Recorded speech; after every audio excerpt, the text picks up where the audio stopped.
అన్న ఆ, నేను ఇంగ్లీష్ నేర్చుకుందాం అనుకుంటున్నా. సింపుల్గా ఎలా నేర్చుకోవచ్చు? చిన్నప్పటి నుంచి సిటీకి వచ్చిన తర్వాత నేను ఈ ప్రశ్న అడిగితే నాకు ఒక్కటి జవాబు ఇవ్వాలి. రకరకాల వ్యక్తులు చెప్పింది విని గ్రామర్ క్లాస్లో జాయిన్ అయ్యింది. గ్రామర్ అర్థమైంది కానీ ఇంగ్లీష్ అర్థం కాదు. ఎక్కడ లేని ప్రశ్నలు వచ్చినాయి. వర్బ్ V1 V2 వాడాలి, ఆహా కాదు ఇట్లా కాదు ఇట్లా, ఈ డిస్కషన్ ఎక్కువైంది.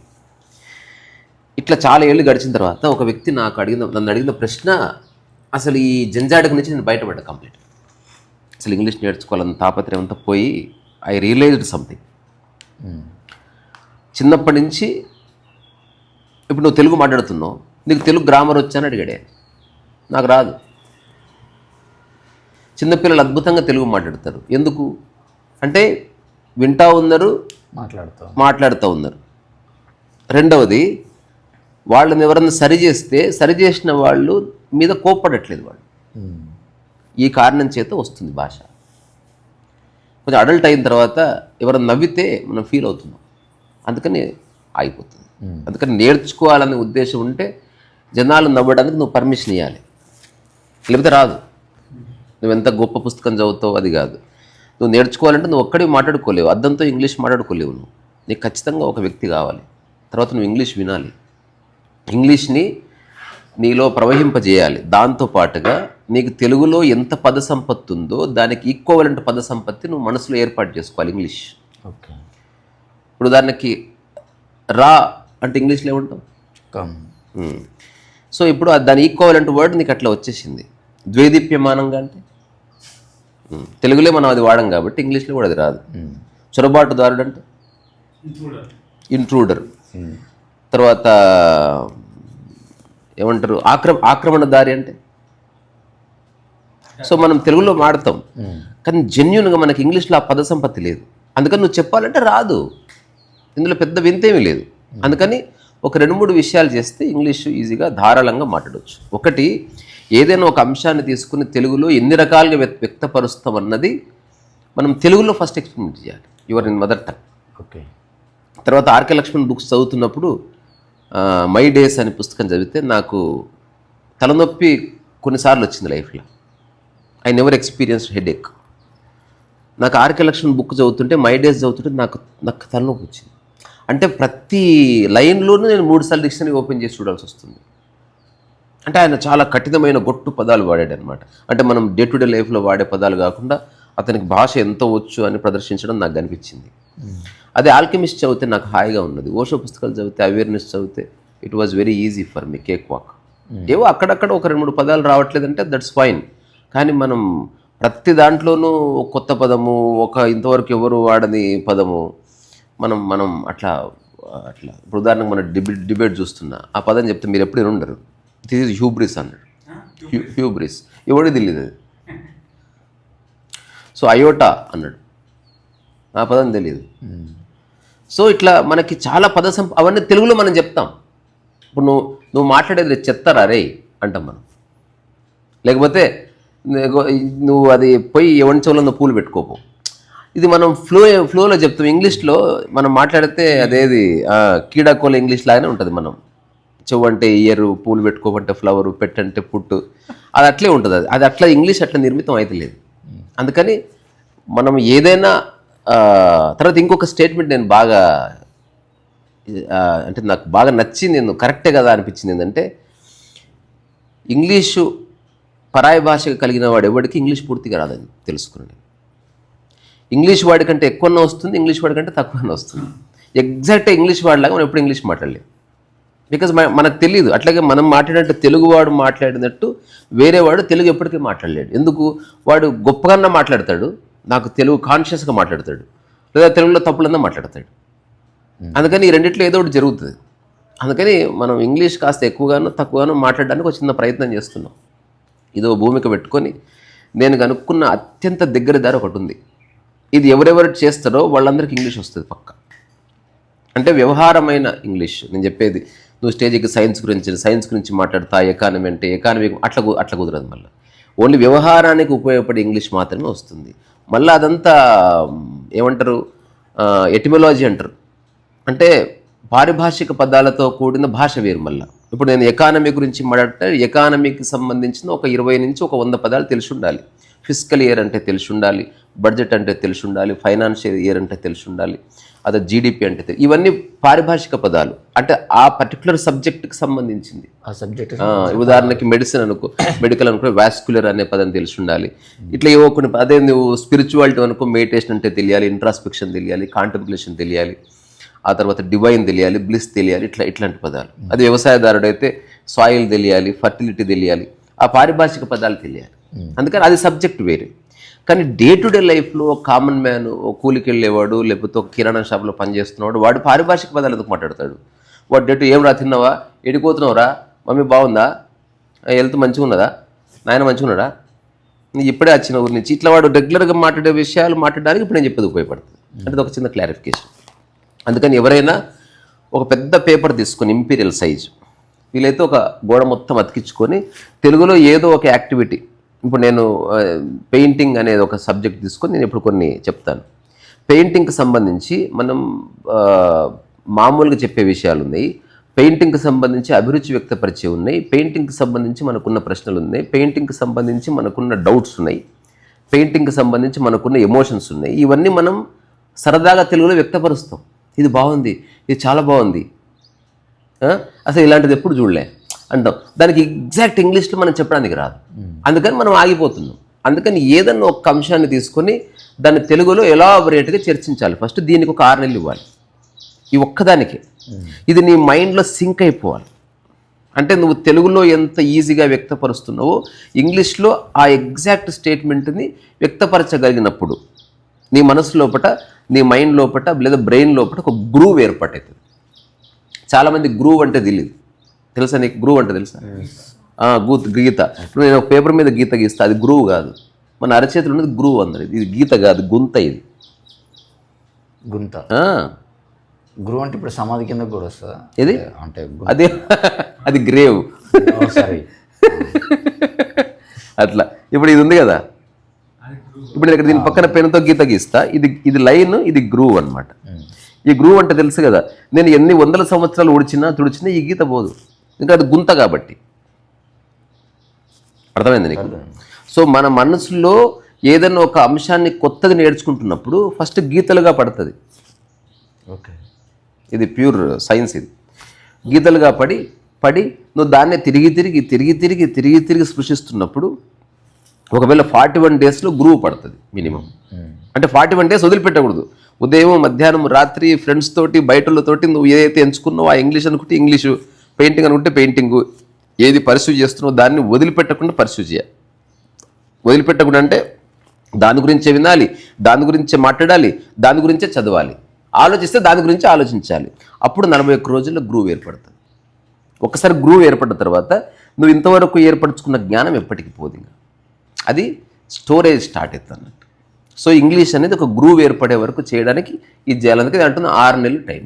ఇప్పుడు ఉదాహరణకు పెయింటింగ్ వేయడం అనే ఒక కాంటెక్స్ట్ తీసుకుంటే ఎన్ని రకాలుగా తెలుగులో చెప్తానో ఊరికే నేను ఒక నోట్స్ తయారు చేసి మీతో చెప్తున్నా. నేను పెయింటింగ్ వేస్తాను, నేను పెయింటింగ్ చేయను, నేను పెయింటింగ్ వేస్తున్నాను, నేను పెయింటింగ్ వేద్దామని అనుకున్నాను, పెయింటింగ్ వేశాను, నేను పెయింటింగ్ వేసేసాను, నేను పెయింటింగ్ వేయలేదు, నేను పెయింటింగ్ వేయలేను, నేను పెయింటింగ్ వేయను, నేను పెయింటింగ్ వేయగలను. తర్వాత నాకు పెయింటింగ్ వేయడం ఇష్టం, నాకు పెయింటింగ్ వేయడం చాలా ఇష్టం, నాకు పెయింటింగ్ హాబీ, పెయింటింగ్ ఖాళీగా ఉంటే చేస్తాను. నిన్న నేను పెయింటింగ్ వేశాను. చిన్నప్పట్లో నేను పెయింటింగ్ చేస్తూ ఉండేవాడిని. రోజు 2 గంటలు మాత్రమే పెయింటింగ్ వేస్తాను. నేను పెయింటింగ్ పూర్తి చేసేసాను. నేను పెయింటింగ్ ఇది పూర్తి చేయలేనేమో, నేను రేపు పెయింటింగ్ వేస్తాను, నేను వచ్చే వారం పెయింటింగ్ వేస్తాను, నేను త్వరలో పెయింటింగ్ వేయడం నేర్చుకుంటాను, నేను ఒక మంచి పెయింటింగ్ చేద్దామని అనుకుంటున్నాను, నేను పెయింటింగ్ వేయడం నాకు కుదరడం లేదు, ఈ సంవత్సరం చాలా పెయింటింగ్స్ వేశాను. ఇది మనం రెగ్యులర్గా వాడుతూ ఉంటాం. ఒక పెయింటర్ ఇవన్నీ వాడతాడు. తర్వాత నేను ఇప్పుడు పెయింటింగ్ వేస్తున్నాను, నేను అప్పుడే పెయింటింగ్ వేసేసాను, ఆ తర్వాత నేను రేపు ఈ సమయానికి పెయింటింగ్ వేస్తూ కనిపిస్తాను నీకు. ఇది మనం వాడదాం తెలుగులో, కానీ ఇంగ్లీష్లో మన దమాక్ పనిచేయదు. తర్వాత నేను ఉదయం నుంచి పెయింటింగ్ వేస్తూ ఉన్నాను, నేను 2 గంటలుగా పెయింటింగ్ వేస్తూ ఉన్నాను. ఇప్పుడు ప్రశ్న, నువ్వు పెయింటింగ్ వేస్తావా? నువ్వు పెయింటింగ్ వేయగలవా? నువ్వు ఎప్పుడు పెయింటింగ్ వేస్తావు? ఎందుకు పెయింటింగ్ వేస్తావు? ఎవరు ఈ పెయింటింగ్ వేసింది? తర్వాత ఈ పెయింటింగ్ ఎవరిది? చూడు, 2 తేడాలు. ఎవరు ఈ పెయింటింగ్ వేసింది, ఈ పెయింటింగ్ ఎవరిది? నీకు పెయింటింగ్ అంటే ఇష్టమా? నువ్వు ఎక్కడ పెయింటింగ్ నేర్చుకున్నావు? ఈ పెయింటింగ్కి ఎంత సమయం పట్టింది? నేను కూడా నేర్చుకోవచ్చా పెయింటింగ్? నేను పెయింటింగ్ వేద్దాం అనుకుంటున్నాను, నేను పెయింటింగ్ వేయలేను అనుకుంటున్నాను, నాకు వసతి లేక నేను తర్వాత పెయింటింగ్ నేను పూర్తి చేయలేనేమో అని అనుమానంగా ఉంది, నేను పెయింటింగ్ ఎప్పటికీ వేయలేనేమో, తర్వాత ఈ పెయింటింగ్ అందంగా ఉందా లేదా తెలియడం లేదు, ఈ పెయింటింగ్ పూర్తి అయిందా లేదా తెలియడం లేదు, తర్వాత ఈ పెయింటింగ్ ఎంత చక్కగా ఉంది, ఈ పెయింటింగ్ ఎంత అందంగా ఉంది, ఈ పెయింటింగ్ ఎంత గొప్పగా ఉంది, ఈ పెయింటింగ్ ఎంత చప్పగా ఉంది, ఇవన్నీ మనం మాట్లాడతాం. తర్వాత ఈ పెయింటింగ్ గొప్ప కళాఖండం, ఇవన్నీ మనం అంటాం కదా రామ్. మనకి ఇప్పుడు ఫ్లూయెన్సీ అంటే అదే. అంటే పెయింటింగ్ అనే అంశాన్ని ఎన్ని రకాలుగా వ్యక్తపరచగలవో, ఎన్ని విధాలుగా వ్యక్తపరచగలవో, ఉల్టా ఉల్టా ఇట్నుంచి అటు అట్నుంచి ఇటు. ఇంగ్లీష్లో నువ్వు గ్రామర్లోకి వెళ్తే పిచ్చెక్కుతుంది. Verb transitive, intransitive, with adjective, with exclaim. ఇంత ఆలోచించి మనం తెలుగులో వీ జస్ట్ ఎక్స్ప్రెస్ ఇట్. తర్వాత మన సలహా ఇస్తుంది, నువ్వు పెయింటింగ్ నేర్చుకోవాలి, ప్రతిరోజు ప్రాక్టీస్ చేయాలి, తర్వాత నువ్వు నీ తప్పుల నుంచి నేర్చుకోవాలి పెయింటింగ్. ఇదంతా మనం చెప్తాం పక్కవాడికి. సో ఇదేది మళ్ళీ ఏమంటారు, ఇది భావోద్వేగం. పెయింటింగ్ వేస్తే నాకు ప్రశాంతంగా ఉంటుంది, పెయింటింగ్ వేయని రోజు నాది బ్యాడ్ డే. తర్వాత నేను మనుషుల ముఖాలు పెయింటింగ్గా వేస్తాను, నేను క్యాన్వాస్ పెయింటింగ్ వేస్తాను, మెటీరియల్ కూడా వచ్చింది, నేను వాటర్ కలర్ పెయింటింగ్ వేస్తాను, నేను అక్రిలిక్ పెయింటింగ్ వేస్తాను, నేను ఎచ్చింగ్ పెయింటింగ్ వేస్తాను, నేను క్రేయాన్తో పెయింటింగ్ వేస్తాను. ఆ తర్వాత ఇప్పుడు ఫిలసాఫికల్గా కూడా మనం చెప్తాం, నా బ్రష్ నా ఆలోచనలకు ఒక స్వరాన్ని ఇస్తుంది, చెప్తాం కదా. అసలు నేను పట్టుకున్న బ్రష్ నా 6వ వేలు. తర్వాత ప్రతి రంగులో ఒక భావోద్వేగం ఉంటుంది. ఆ తర్వాత పెయింటింగ్ నా నిశ్శబ్ద సందేశం. ఏదైనా ఒక స్టేజ్ మీద మాట్లాడితే ఇటువంటి మాట్లాడుతారు ఎవడైనా. పెయింటింగ్ కేవలం చిత్రం కాదు సార్, అది నా జీవితం, ఒక అనుభూతి అది. ఆ తర్వాత నన్ను చూసినా నా పెయింటింగ్ చూసినా ఒకటే. నేను పెయింటింగ్ వేయడం కాదు, నేను పెయింటింగ్ని ఏమంటారు, నా రంగులతో, నా ఆలోచనలతో నింపుతున్నాను. పెయింటింగ్ ఒక కళ కాదు సార్, జీవన విధానం అది. ఇట్లా పెయింటింగ్ గురించి ఒక చిత్రకారుడు జీవితకాలంలో ఈ పదాలు అడపాదడపా మాట్లాడుతూ ఉంటాడు ఫ్లూయెంట్గా. ఇప్పుడు వీటిని తెలుగులో రాసుకొని వాటి కింద ఇంగ్లీష్ ఎగ్జాక్ట్ రాసుకొని ఒక 6 నెలలు వీటిని వదిలిపెట్టకంగా ఇంగ్లీష్ మొత్తం భాడమే జాయ్. పెయింటింగ్ అనే విషయాన్ని నువ్వు ఇంగ్లీష్లో ఒక ఇంగ్లీష్ వర్డ్, ఇంగ్లీష్లో ఒక ఎక్స్పర్ట్ వ్యక్తపరిచినంత గొప్పగా వ్యక్తపరచగలవు. ఇప్పుడు ఎగ్జాంపుల్ హఠాత్తుగా ఎవరు అడిగారు, వావ్ ఎంత అందమైన పెయింటింగ్ అని నువ్వు చెప్పగానే ఇంగ్లీష్లో wow what a beautiful painting అన్నా. అది నువ్వు ఇది రాసి పెట్టుకో, ప్రాక్టీస్ చేయి. అంతకంటే గొప్ప స్టేట్మెంట్ ఏం లేదు. అటువంటిదే నెక్స్ట్ ఇంకా అటు తర్వాత వస్తుంది. దీనికే నిన్న చేద్దాం అనుకుంటుందని చేయలేదు, బట్ ఇప్పుడు పూర్తయిందంతా మనం వాక్య నిర్మాణాలే. సో ఒక వాక్య నిర్మాణం పూర్తిగా తెలిసి ఒకదాని పక్కన ఒకటి పేరుస్తూ పోతే నీకు భాష అనేది సమృద్ధిగా మారుతుంది. ఇది కామన్ సెన్స్. ఆ తర్వాత అద్భుతం పెయింటింగ్ ఈజ్ అమేజింగ్. ఇది నీకు తెలుగులో ఎంత స్ఫురించిందో ఇంగ్లీష్లో అంత సులువుగా స్ఫురించేటట్టు నువ్వు ఆల్రెడీ పెట్టుకున్నావు కదా రాసి. ఇప్పుడు పెయింటింగ్ అనే could you please close the door, అది బంద్ చేసేది, లేకపోతే అది చాలా పెద్ద శబ్దం వస్తుంది. ఈ పెయింటింగ్ బాగుంది, దిస్ పెయింటింగ్ ఈజ్ గుడ్, ఈ పెయింటింగ్ అద్భుతంగా ఉంది, దిస్ పెయింటింగ్ ఈజ్ అమేజింగ్, ఈ పెయింటింగ్ అందంగా ఉంది, దిస్ పెయింటింగ్ ఈజ్ బ్యూటిఫుల్, ఈ పెయింటింగ్ పెద్దగా ఉంది, దిస్ ఈజ్ బిగ్, ఈ పెయింటింగ్ చాలా పెద్దగా ఉంది, this painting is too big, ఈ పెయింటింగ్ వెడల్పుగా ఉంది, దిస్ పెయింటింగ్ ఈజ్ వైడ్. చూడు ఎంత బాగుంది. ఈ పెయింటింగ్లో సునిశ్చితమైన దాన్ని ఏమంటారు, సున్నితంగా ఉంది, దిస్ పెయింటింగ్ ఈజ్ డెలికేట్. ఈ పెయింటింగ్లో సునిశ్చితత్వం ఉంది, దిస్ పెయింటింగ్ ఈజ్ ఇంట్రికేట్. ఇవన్నీ పెయింటింగ్ సంబంధించి మనం చెప్పేవే. ఈ పద సంపత్తి సంపాదించుకోవాలి ఫస్ట్. ఇప్పుడు పెయింటింగ్ తీసేసి నువ్వు అమ్మాయిని పెట్టు, అమ్మాయి ఈజ్ బ్యూటిఫుల్, అమ్మాయి అందంగా ఉంది, దిస్ గర్ల్ ఈజ్ బ్యూటిఫుల్, అమ్మాయి వెడల్పు ఉండదు కాబట్టి అది మనం వాడవు, ఒకవేళ ఉంటే వాడు దిస్ గర్ల్ ఈజ్ వైడ్ అని చెప్పు. సో మనం ఎక్కడ అప్రాప్రియేట్ ఎక్కడ అవసరం లేదు తెలిసిపోతుంది. ఇది గొప్ప కళాఖండం, ఈ పెయింటింగ్ గొప్ప కళ. This painting is a masterpiece, a great art work. నా జీవితంలో ఇది పరమోత్కృష్టమైన పెయింటింగ్, ఇంకా ultimate. This painting is magnum opus of my life. ఇది తర్వాత వస్తుంది, రాసి పెట్టుకోవాలి. ఇప్పుడే అంటున్నాను నేను, ప్రతిదీ పరిచయం చేయాలి. నువ్వు పెయింటింగ్ తీసేసి వంట పెట్టు, 100% మ్యాచ్ అయిపోతుంది. పెయింటింగ్ తీసేసి వాకింగ్ పెట్టు, అన్ని వర్బులు మారుస్తూ పోతూ ఉండాలి. అప్పుడు ఆటోమేటిక్గా నీకు భాష వస్తుంది. ఉదాహరణకి ఇప్పుడు నేను చెప్పిన విషయాలు తెలుగులో చెప్తే ఇంగ్లీష్లో ట్రై చేద్దాం. నేను ఇప్పుడు పెయింటింగ్ వేస్తున్నాను, Now I am painting. I'm painting now. Okay. నేను ఇప్పుడే పెయింటింగ్ వేశాను. Just now I painted. So just now I finished. తర్వాత నేను వచ్చే వారం పెయింటింగ్ వేస్తాను. చెప్పండి. Oh. Next week I painted. అట్లా కాకుండా I will paint next week అంటే ఇది కరెక్ట్. అంటే తప్పు ఎక్కించుకోవద్దు. అందుకని ఇవన్నీ రాసి పెట్టుకోవాలన్నమాట. నేను ఉదయం నుంచి పెయింటింగ్ వేస్తూనే ఉన్నాను. Still morning I am painting. I have been painting since morning. నేను ఉదయం నుంచి వాకింగ్ చేస్తూనే ఉన్నాను. And I have been walking since morning. నేను ఉదయం నుంచి గడ్డి పీకుతూనే ఉన్నాను. నా గడ్డి పీకడాన్ని ఏమంటారో తెలుసుకొని జస్ట్ ఆ స్ట్రక్చర్లు ఇరికిచ్చు. ఇంకోటి ప్రపంచంలో ఇవ్వడం అంటే ఇంగ్లీష్ ఇదే. తర్వాత నేను పెయింటింగ్ పూర్తి చేశాను. I completed. I have completed the finished కదా, I have completed the painting. Painting నా hobby. Painting is my hobby. Painting is my hobby. తర్వాత నేను పెయింటింగ్ వేయను. నేను పెయింటింగ్ వేయను. నేను పెయింటింగ్ వేయలేను. I can't. I cannot paint. నేను పెయింటింగ్ ఎప్పటికీ వేయలేను. ఇప్పుడు ఇది ఎమోషన్ ఎట్లే వస్తుంది కదా. ఇప్పుడు ఉదాహరణకు డైలాగ్ హీరో చెప్పాడు అనుకో, వాడు ఏముంటుంది, నేను వేద్దాం అనుకున్నాను కానీ నాకు వేసే అవకాశం లేదు. అప్పట్లో వేయాలని మా గురువుగారు చెప్పారు కానీ వేద్దామని ప్రయత్నించాను కానీ నాకు ఆర్థిక పరిస్థితి ప్రాబ్లమ్స్ వచ్చాయి. ఆ తర్వాత నేను వేద్దామని నిర్ణయించుకున్నాను, అంతలోనే కరోనా వచ్చింది. ఇదంతా దాని గురించే చెప్తున్నాడు కదా డైలాగు. అదే సినిమాలో లవ్ గురించి మాట్లాడతారు. ఇప్పుడు ఇదంతా పెయింటింగ్ తీసేసి నువ్వు ప్రేమ పెట్టు, నేను పెయింటింగ్ వేయలేదు అంటే నేను ప్రేమించలేదు, నేను ప్రేమించలేను, నేను ఎప్పటికీ ప్రేమించగలను. నేను అసలు ప్రేమిస్తానా? అసలు ప్రేమ నేను ప్రేమించగలనా? అసలు ప్రేమ అంటే ఏంది? అసలు పెయింటింగ్ అంటే ఏంది? అసలు నడక అంటే ఏంది? అసలు రాయడం అంటే ఏంది? అన్నీ ఒకటే కదా, స్ట్రక్చర్ మారట్లే. 90% సేమ్. ప్రేమించడం నా hobby. Loving is my hobby. ప్రేమించడం అన్నది ఒక స్టూపిడిటీ. అంటే లవింగ్ సంబడి ఈజ్ స్టూపిడిటీ. ప్రేమ కోసం ప్రేమ అన్నం పెట్టదు అంటాం కదా, సినిమాలో చెప్తున్నారు కదా. ఇదంతా నువ్వు ఒక్క దాంట్లో రాసుకొని ఇప్పుడు పెయింటింగ్ అన్నం పెట్టదు నీకు, ఎన్ని రకాలుగా వ్యక్తపరుస్తావు. నీకు ఫస్ట్లో ఒక 50-60 స్టేట్మెంట్స్ వరకు వస్తాయి, తర్వాత ChatGPT హెల్ప్ తీసుకో. అయినా నీకు తెలియకుండా కొన్ని సార్లు మాట్లాడతావు పెయింటింగ్ గురించి. అది ఆల్రెడీ నీకు ఇన్బిల్ట్ చాలా స్టేట్మెంట్స్ ఉంటాయి. అటువంటివన్నీ వెంటనే తెలుగు, దాని ఇంగ్లీష్ ట్రాన్స్లేషన్ ఒక రైట్ పర్సన్ లేకపోతే టెక్నాలజీ ChatGPT అడుగు, అదే చెప్తుంది. ఒక సాదాసీదా ఇంగ్లీష్ మాట్లాడేవాడు ఎట్లా అంటే చెప్తుంది. అప్పుడు దాన్ని రాసుకొని ఇల్లంతా నింపుకొని చూస్తూ ఉండాలి, దాన్ని వ్యక్తపరుస్తూ ఉండాలి. ఎవడన్నా దాన్ని తెలుగు స్టేట్మెంట్ ఇస్తే తడుముకోకుండా తెలుగు మాట్లాడినంత ఈజీగా ఆ స్టేట్మెంట్ నువ్వు ఇంగ్లీష్లో వ్యక్తపరిచినప్పుడు, ఇంకోటి ప్రొనౌన్సియేషన్ ఇంగ్లీష్ వర్డ్ లాగా మాట్లాడడానికి ట్రై చేస్తూ ఉంటారు. అది కూడా ఒక పెద్ద పొరపాటు. అట్లా ఇంగ్లీష్ రాదు ఎప్పటికీ. నీవు తెలుగు వాడిని నేటివ్ లాంగ్వేజ్ లాగానే మాట్లాడాలి. ఇప్పుడు అర్ణవ్ గోస్వామి లాంటి వాడు, Rahul Shivshankar, Anand Ranganathan, they speak like Indians. I will tell you something అని. ఇప్పుడు మన జూనియర్ ఎన్టీఆర్ అది అవార్డు వచ్చినప్పుడు ఇంగ్లీష్ అట్లా మాట్లాడకూడదు.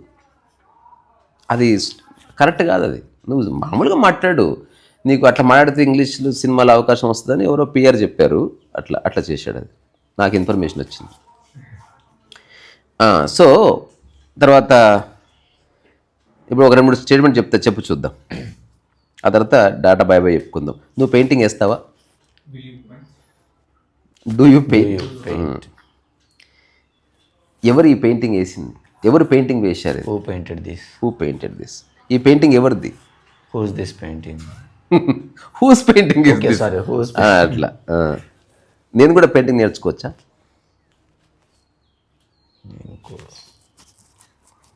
Can I learn painting too? ఆ తర్వాత నాకు పెయింటింగ్ వేయడం రాదు. మనం తెలుగులో చాలా చెప్తాం, అప్పట్లో వేద్దాం అనుకున్నది ఈ మధ్య పూర్తయిందంట. ఇది మనం ఆసుగా చెప్పేస్తాం. ఇప్పుడు అప్పట్లో వేద్దాం అనుకున్నది, I thought of finishing the painting then finished yesterday. ఇది మనకు ఆ ఫ్లో రావాలంటే 100% కాకపోయినా నువ్వు జస్టిఫై చేయొచ్చు, చాలా బాగా జస్టిఫై చేయొచ్చు. ఇది నాకు తెలిసి ఈ చిన్న టెక్నిక్తో స్పోకెన్ ఇంగ్లీష్ చెప్తే బాగుంటుంది. నువ్వు ఏది పడితే, ఇప్పుడు పెయింటింగ్ అనేది వారం రోజులు మన సబ్జెక్టు, ఇంకా వేరే ఏది మాట్లాడొద్దు. ఎవరు రకరకాలుగా తెలుగులో అడిగినా పెయింటింగ్ గురించే అడగాలి. దాన్ని ఇంగ్లీష్లో చెప్పేసేయాలి. దాన్ని కరెక్ట్ చేసే మాస్టర్ ఉంటాడు. అట్లా కాదు, ఇట్లా వ్యక్తపరిస్తే బాగుంటుంది. అట్లా ఈ పెయింటింగ్ కాస్ట్ ఎంత? How much this painting?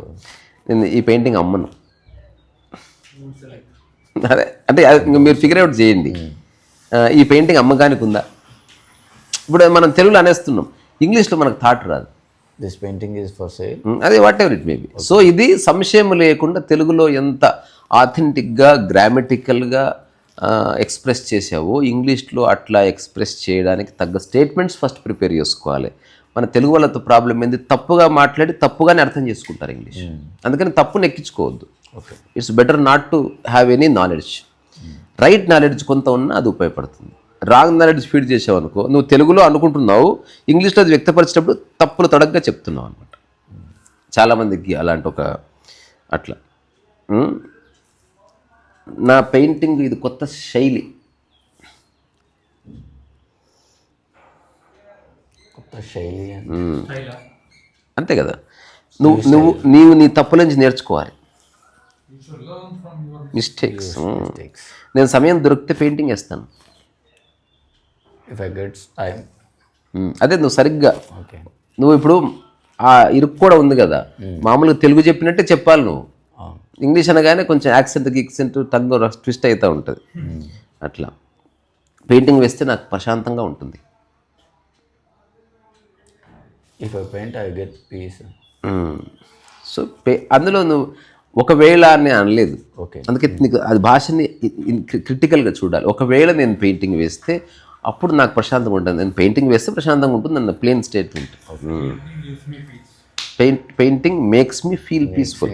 వాటి ఏదో ఒకటి అంటే నువ్వు కరెక్ట్ గ్రాస్ప్ చేయాలి. అట్లా నేను అది లేకున్నా బతుకుతాను, పెయింటింగ్ లేకపోతే బతకలేను.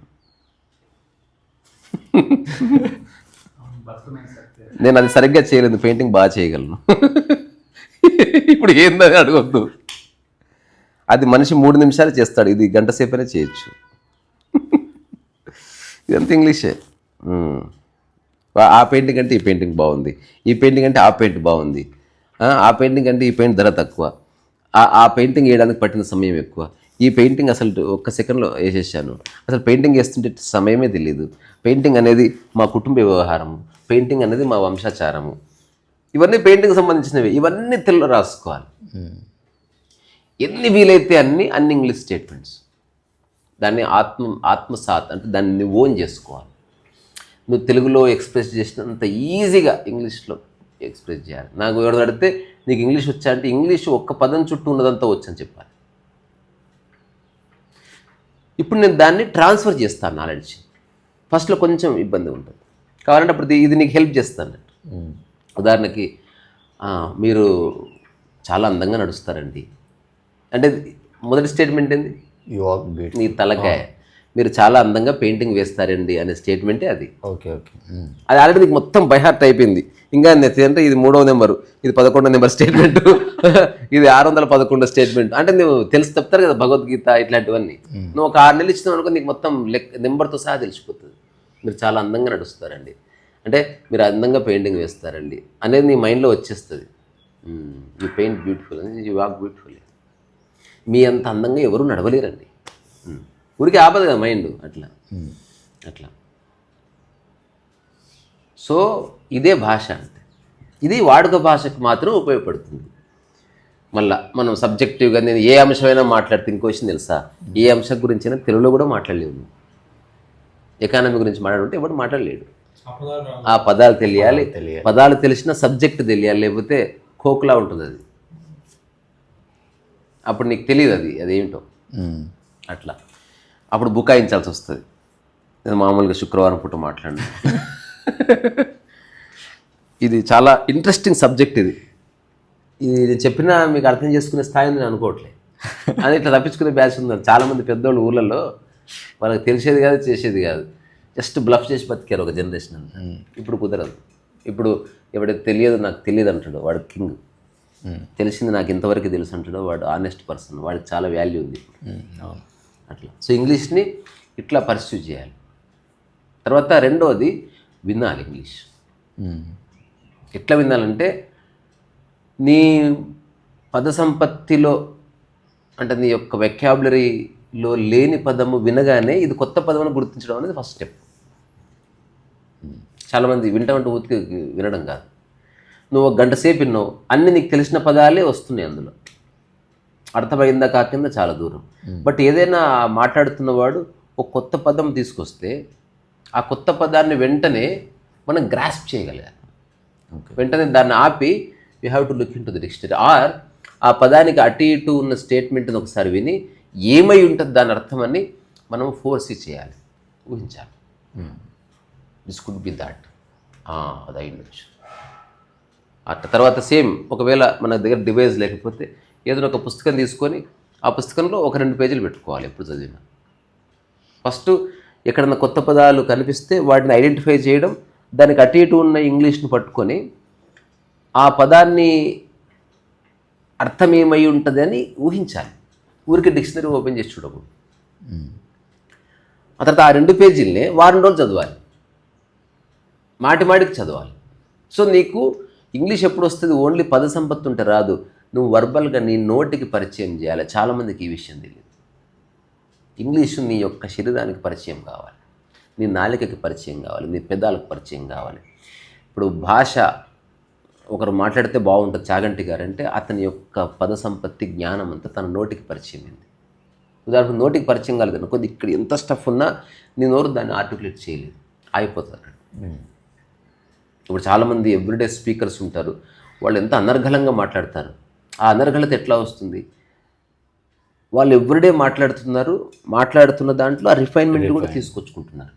తర్వాత ఇన్హిబిషన్ ఉండదు. If this is say something wrong, you simply say I'm sorry, let me correct that అని మళ్ళీ ముందుకు వెళ్ళిపోతారు. ఈ కొడుకుల ముందు అని ఇజ్జత్ పోయింది నా ఇట్లా అని కూడా వాడు రాదు.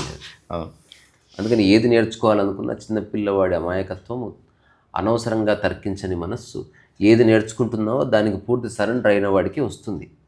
సరస్వతి ఉత్తగానే ఆశీర్వాదం ఇవ్వదు, అది లెక్క.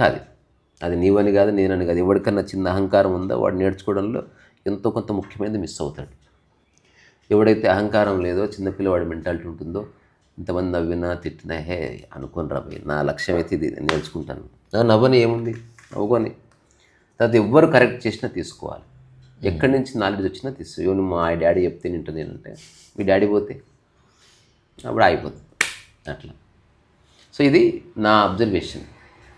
సో వినడం ద్వారా, చదవడం ద్వారా, మాట్లాడడం ద్వారా, దాంతోపాటు రైట్ ఇన్ఫర్మేషన్ ఇంజెక్ట్ చేయడం ద్వారా ఎక్కువ తెలుసుకోకుండా కొంత ఫస్ట్ పూర్ణంగా తెలుసుకోవాలి. ఎందుకంటే ఎంతని తెలుసుకుంటావు, దానికి ఒక ఎండ్ లేదు. ఇప్పుడు నేను చెప్పింది అర్థమైతే నువ్వు అమెరికా కూడా బతికేయచ్చు పోయి. నువ్వు ఒక చిన్న బుక్ పెట్టుకో. ఇప్పుడు నేను చెప్పిన స్టేట్మెంట్స్ అంటే ఇంత బుక్ ప్యాకెట్. ఎవరన్నా వేరే వాళ్ళు ఏదన్నా మాట్లాడినా నువ్వు చెప్పాలనుకున్నది మొత్తాన్ని ఈ బుక్లో అటు ఇటు తీస్తూ నువ్వు ఆ వర్బ్ తీసేసి, అంటే పెయింటింగ్ తీసేసి, వాకింగ్ తీసేసి, ఫుడ్ తీసేసి, నిద్ర ఇవే కదా మనం డే టు డే లైఫ్లో వాడేది. నేను బాగా పెయింటింగ్ వేస్తాను, నాకు బాగా నిద్రపోతాను. There is no difference.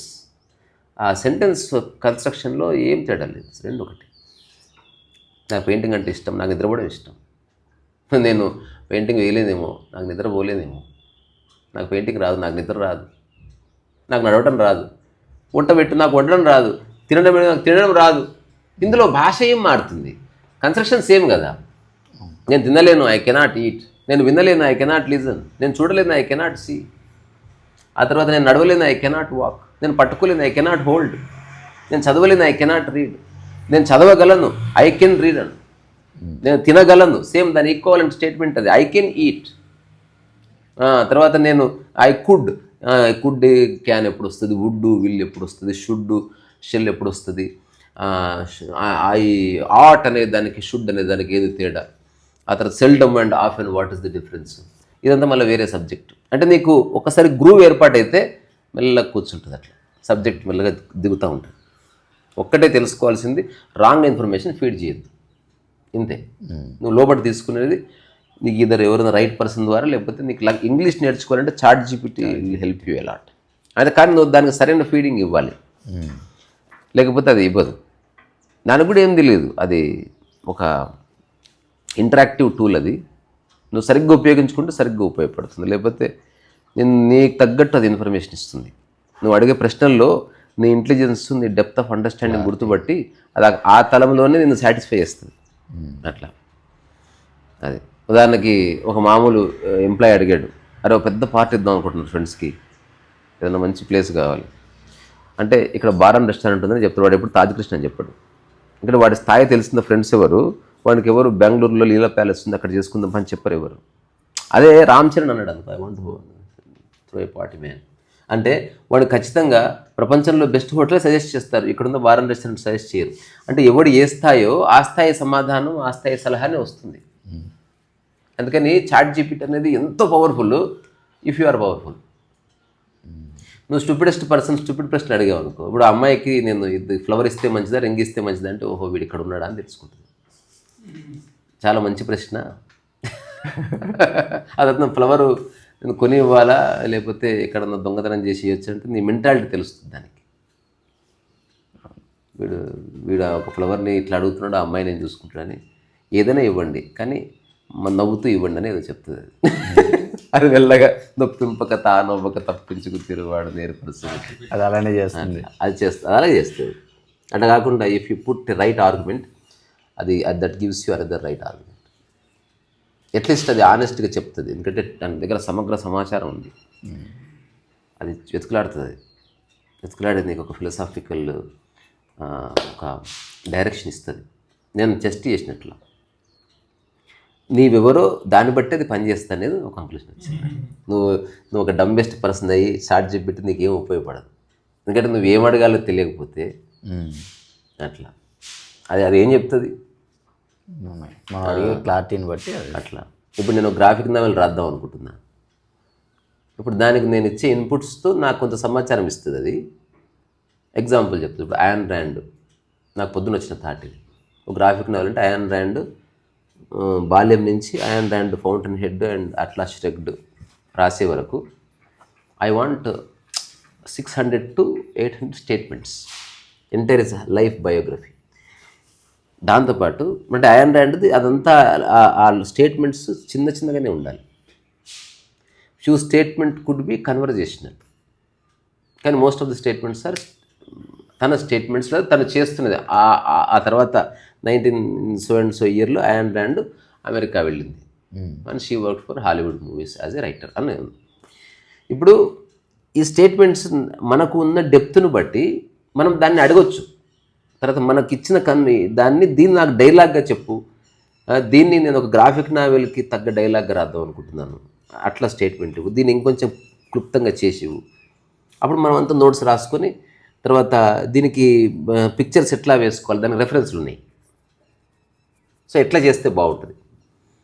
So ion rand character మనం కొంచెం ప్రాక్టీస్ చేసి ఒక కలర్ నావెల్ తీసుకొస్తే ఎట్లుంటుంది. Friedrich Nietzsche, Ayn Rand, Ramakrishna Paramahamsa, చిన్నది ఒక గ్రాఫిక్ నావెల్ లాగా ఒక 100 పేజీలు ఉంటుంది. అందులో అయాన్ ర్యాండ్ లైఫ్ హిస్టరీ అంతా ఉంటుంది. దాంట్లో ఆమె పుట్టినప్పటి నుంచి ఆమె ఫిలాసాఫికల్, ఇంకోటి మనం రాసే 100 స్టేట్మెంట్స్ అసలు ఈవెన్ వర్మ చదివినా లేకపోతే బాగా ఫిలాసఫీ చదివినవాడితే మాకు ఏం రాశారు బాగుంటే ఏది రాయాలో అది రాయబడ్డది అందులో, అట్లుండాలి అది.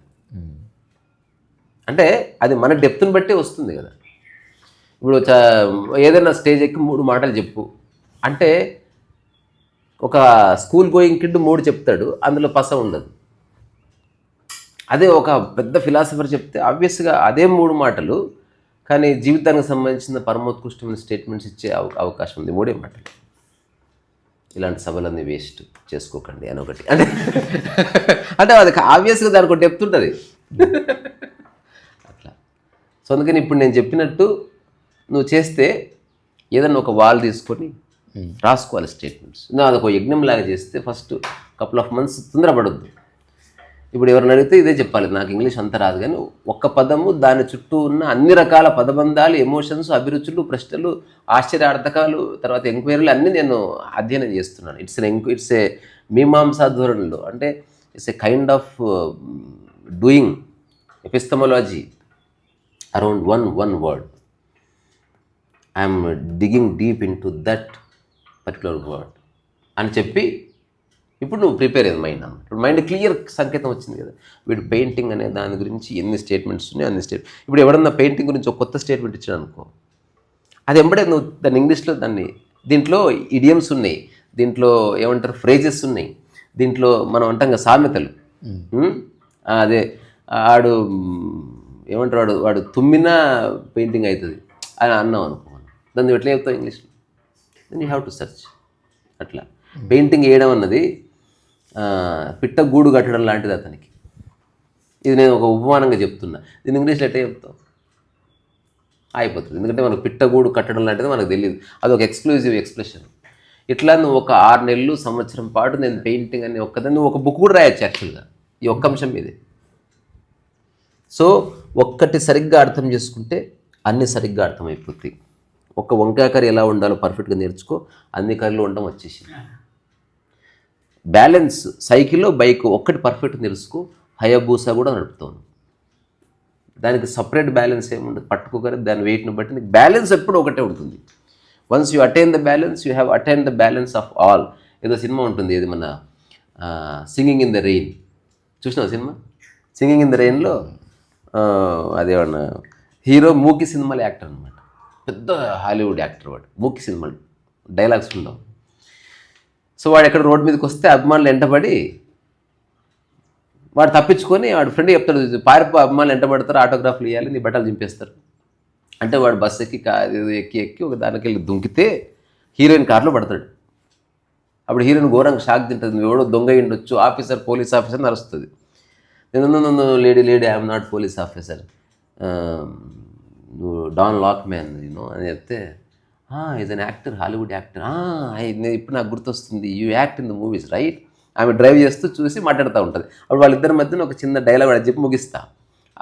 ఏం అంటే of course I act, so do you watch my movies. అది ఆ అమ్మాయి అందంగా ఉంటుంది కాబట్టి కొంచెం ఇన్ఫాసియేషన్ మళ్ళీ చేయబెట్టి ఆ అమ్మాయి గుర్తుపడుతుంది, వీడేదో తను స్టార్ అన్నట్టుగా బిహేవ్ చేస్తున్నాడని. నేను మూవీస్ చూశాను. ఏ మూవీస్ చూసామని అడుగుతుంది. Actually I have seen one అని నెక్స్ట్ అతనితో అన్న డైలాగు నాకు విపరీతంగా నచ్చి 50 సార్లు చూసేదాన్ని. If you seen one you have seen them all. మూకీ సినిమాలు ఒక్కడు చూస్తే అన్ని చూసినట్టే. ఎందుకు అది సేమ్ ఉంటుంది, అది ఎక్స్ప్రెషన్ మాట్లాడితే కదా తేడా తెలిసేది అని చెప్పి ఏముంటుంది ఆ సినిమాలో అని ఇట్లా 3 ఎక్స్ప్రెషన్లు ఇస్తుంది. మొత్తం మూకీ సినిమాలు అంతే ఉంటుంది. అప్పుడు అతను రియలైజ్ అవుతాడు అనమాట. సో అది ప్రొఫెషనల్గా నెగిటివ్ ఉన్న భాష పరంగా లెర్నింగ్ పరంగా డే టు డే లైఫ్లో ఒక్కటి పరిపూర్ణంగా నేర్చుకుంటే అదే నాలెడ్జ్ దాదాపు 80% అన్నిటికీ ఉపయోగపడుతుంది. ఎగ్జాక్ట్లీ ద సేమ్ ఉంటుంది. ఇది క్లియర్. ఒకసారి ఏదో ఎయిర్పోర్ట్లో విమానం ఎక్కితే అన్ని ఎయిర్పోర్ట్లో ఎట్లా విమానం ఎక్కాలో తెలిసిపోతుంది. ఒక్క అమ్మాయిని నువ్వు ఎట్లా లవ్ లెటర్ రాయాలని తెలుసుకుంటే దాదాపు అందరూ అదే అప్లై చేస్తారు. ఒకసారి తెలుసుకున్నావు, ఇంటికి వచ్చేవాళ్ళు ఎట్లా గ్రీట్ చేయాలని నువ్వు మాటిమాటికి నేర్చుకోవాల్సిన అవసరం లేదు. ఇంకా అందరినీ నమస్తే సార్ బాగున్నారు ప్లీజ్ కూర్చొని, ఇదంతా రిపీటెడ్గా ఉంటుంది. ఎప్పుడు కొత్తగా అది నేను ఇట్లా అన్నాం కదా సార్ పల్టీలు వేసి పిలుద్దామని కూడా అన్నాడు. ఒకసారి పెళ్ళికి వేసుకుంటే ఇలాంటి బట్టలు వేసుకోవాలో తెలిస్తే నువ్వు ప్రతిసారి ఎంత కొత్త బట్టలు వచ్చినా నువ్వు అది సేమ్ అట్లాగే ఉంటుంది. ఇది నా అబ్జర్వేషన్. అంటే ఒక్కటి పరిపూర్ణంగా నేర్చుకుంటే ఆ ఒక్కటే 1000 విషయాలకు అప్లై అవుతుంది తప్ప 1000 విషయాలు నేర్చుకోవడం అంటే ఏముండదు. ఈ ఒక్క దాంట్లో ఒక్కటి నేర్చుకోవడానికి మనం ఏదైతే నాలెడ్జ్ ఉందో 80 to 90% అదే నాలెడ్జ్ అన్నిటికీ అప్లై అవుతుంది. కొన్ని స్పెసిఫికేషన్స్ జోడించుకుంటే సరిపోతుంది. అట్లా టమాటా కూర చేసినాం అనుకో, టమాటా కూర అయితే ఒకలాగా, వంకాయలు గట్టిగా ఉంటాయి కాబట్టి కొంచెం ముందు వేయాలి. క్యాబేజీ కొంచెం ప్లాస్టిక్ లాగా ఉంటుంది కాబట్టి దాన్ని మగ్గబెట్టుకుని చేయాలి. ఇది కొంచెం స్పెసిఫికేషన్స్ సార్. మిరపకాయ కారంగా ఉంటుంది, తర్వాత మిరప్పొడి కారంగానే ఉంటుంది. కూరను బట్టి కారం అని తెలుస్తుంది. కొందరికి పోపు ముందే వేసి చేయాలి, కొందరికి పోపు చివరిలో వేయాలి, కొందరికి పోపు అక్కర్లేదని తెలుస్తుంది. సో ఇది ఆ స్పెసిఫిక్ నాలెడ్జ్ తర్వాత ముందు same ditto same to same అన్నమాట. అందుకని ఇంగ్లీష్ నేర్చుకోవడానికి నాకు ఇట్లా ఇవ్వడం చెప్పింటే నేను ఈజీగా ప్రాక్టీస్ చేస్తున్నా, నాకు చాలా ఇంట్రెస్ట్ ఉండే. సో ఇప్పుడు నేను ఇదే మెథడాలజీలో నేను ఇంగ్లీష్ పర్సూ చేస్తూనే ఉంటాను ఇప్పుడు. అయినా కూడా అది పరాయి భాష, అప్పుడప్పుడు తెలిసి కూడా ఒక్కొక్కసారి తడబడతాం, ఒక్కసారి హఠాత్తుగా మనకి వీలు తిరగదు. ఎందుకంటే ఇంగ్లీష్ యూనివర్సిటీలో చదివితేనేమో ఆ 3-4 ఇయర్స్ ప్రొఫెసర్ ఇంగ్లీష్ ఏం మాట్లాడే, లెక్చర్స్ ఇంగ్లీష్లోనే ఉంటాయి, సెమినార్స్ ఇంగ్లీష్లోనే ఉంటాయి, తర్వాత పుస్తకాలు ఇంగ్లీష్, ఆటోమేటిక్గా నీకు ఇంగ్లీష్ ఒక ఫ్లో వస్తుంది. నా బ్యాడ్లకి ఏంటంటే నేను అసలు ఇంగ్లీష్ మీడియం టచ్ చేయలేదు నాకు. రెండోది నా పక్కన ఒక్కడికి ఇంగ్లీష్ రాదు, ఈనాటికి రాదు. తర్వాత నేనున్న ఏ సమాజంలో ఇంగ్లీష్ మాట్లాడే వాళ్ళు లేరు. అందుకని నేను చాలా ఇంగ్లీష్ నేర్చుకోవాలని ఒక తహతహ, అంటే ఎంతో కొంత. ఇప్పుడు నేను చాలా వేదికల మీద నేను గంట 2 గంటలు కూడా మాట్లాడు ఇంగ్లీష్. నేను ముందే ఆనెస్ట్గా చెప్తా, ఒక కాన్ఫెషన్, నేను మాట్లాడే దాంట్లో తప్పులు ఉండొచ్చు, బట్ నా భావనలో తప్పు ఉండదు అని చెప్పి మొదలు పెడతాను. ఇఫ్ దెర్ ఈజ్ ఎనీథింగ్, అంటే ఏదైనా గ్రామటికల్ ఎర్రర్ ఉండొచ్చు నా భాషలో, బట్ నేను ఎక్స్ప్రెస్ చేసి దాని కోర్లో ఏ ప్రాబ్లం లేదు. అట్లా ఇది చెప్పు వేసుకొని బయటికి పోండి అనేది కొంచెం అటు ఇటు ఉంది, కానీ వాడికి అర్థమవుతుంది కదా. అట్లా ఉంటే అక్కడ ఉన్న రాడ్ తీసి నేను గుచ్చుతానన్నది, అది ఎక్కడ గుచ్చుతానని తెలిసిపోతుంది. ఇది రా విషయం. నీకు అది పాస్ చేసి చెప్తే నీకు ఒకటి చూపిస్తా పెట్టు. If you've seen one, you've seen them all. If you seen one you have seen them all అన్నది, అది నాకు అక్కడ గుర్తుండిపోయింది statement. No, I don't go to the movies much. If you've seen one, you've seen them all. నువ్వు ఒక్కదాన్ని చూస్తే అని చూసినట్టే అన్నది. అయిపోయిందా? నెక్స్ట్ చూడు. వాట్ డూ యూ నో అనే చిన్న ఎక్స్ప్రెషన్ ఇస్తుంది. They just don't. Well, you know. Talk, they don't act, they just make a lot of dumb show. Well, you know. ఆ ఎక్స్ప్రెషన్ చూడు ఎన్నిసార్లు చూసింది అది. Act, they just make a lot of dumb show. Well, you know. అంటే just ఊరికే ఇట్లా mimic చేస్తూ ఉంటారు, ఏం కథ ఉంటుందో పాడుంటుందో అని తీసి చాలింగ్.